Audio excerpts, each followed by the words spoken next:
গতকালকের ক্রিকেট ম্যাচটা আমরা জিতেই যেতাম। এই সন্টুটার জন্য ম্যাচটা হেরে গেলাম। ঠিকই বলেছ লালটুদা। সন্টুদার এই বিড়ি খাওয়ার স্বভাবের জন্যই ম্যাচটা আমরা হেরে গেলাম। না হলে খেলার মাঝখানে কেউ বিড়ি খায়?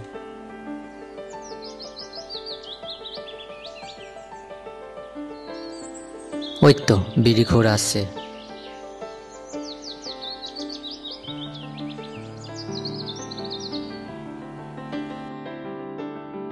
আরে সন্টুদা যে, আসো আসো বসো। গতকালকের ম্যাচটা আমরা কিন্তু সন্টুদা তোমার জন্যই হেরেছি। কেন তুমি ম্যাচের মাঝখানে বিড়ি খেতে গেলে?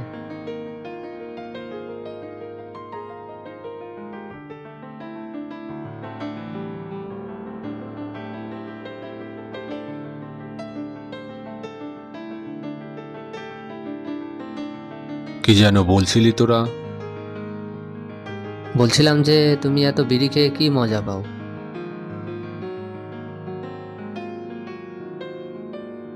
আরে, বিড়ি খাওয়ার সুখ তোরা কি বুঝবি রে পাগলা?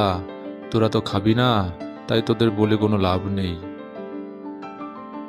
তা তুমি ঠিকই বলেছ সন্টুদা, আমাদের বুঝে লাভ নেই। কিন্তু এত বিড়ি খাওয়া তো ভালো নয়, তাই না? শরীর খারাপ হলে তখন কি করবে? আরে, বেশি বকিস না তো। আমার ঠাকুরদা কত বিড়ি খেত জানিস? তাও সে 100 বছর বেঁচে ছিল। আমার ঠাকুরদা আমার ইন্সপিরেশন। তার থেকেই তো আমি এই বিড়ি খাওয়া শিখেছি। সে সন্টুদা, তুমি যা ভালো বোঝো তাই করো। ঠিক আছে, তোরা গল্প কর, আমি আবার অফিসে যাব।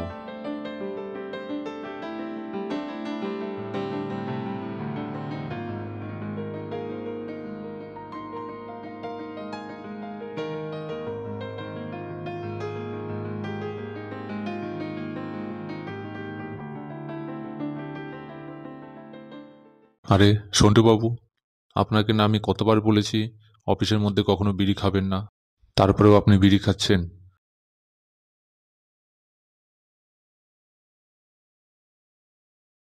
আপনাকে আজকে আমি লাস্ট ওয়ার্নিং দিচ্ছি। এরপর যদি আপনি অফিসের মধ্যে কখনো বিড়ি খান, তাহলে আপনাকে অফিস থেকে বের করে দেওয়া হবে।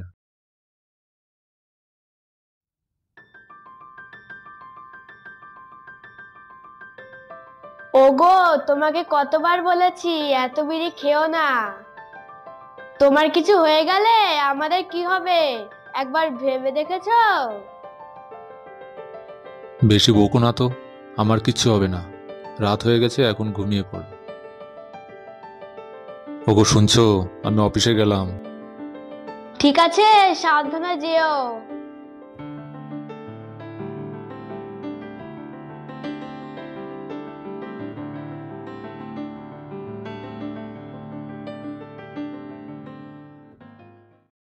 সন্টু বাবু, আপনাকে অনেকবার বলার পরও আপনি অফিসের মধ্যে বিড়ি খাওয়া বন্ধ করেননি। তাই আপনাকে এই অফিস থেকে বের করে দেওয়া হলো।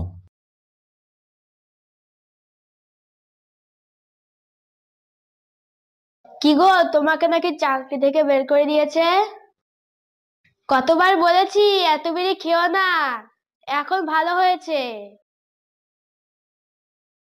আরে সন্টুদা, শুনলাম এই বিড়ি খাওয়ার জন্য নাকি তোমাকে অফিস থেকে বের করে দিয়েছে। তাহলে এত বিড়ি খাও কেন?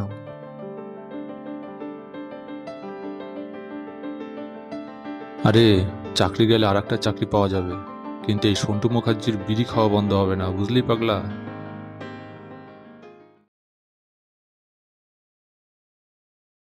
সন্টুদা, সন্টুদা, তোমার মেয়ে মাথা ঘুরে পড়ে গেছে, তাই তোমার বউ ওকে নিয়ে হাসপাতালে গেছে।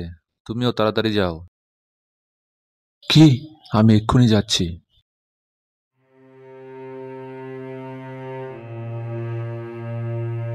ডাক্তারবাবু, আমার মেয়ের কি হয়েছে? ওর শরীরে বিড়ির ধোঁয়া পাওয়া গেছে।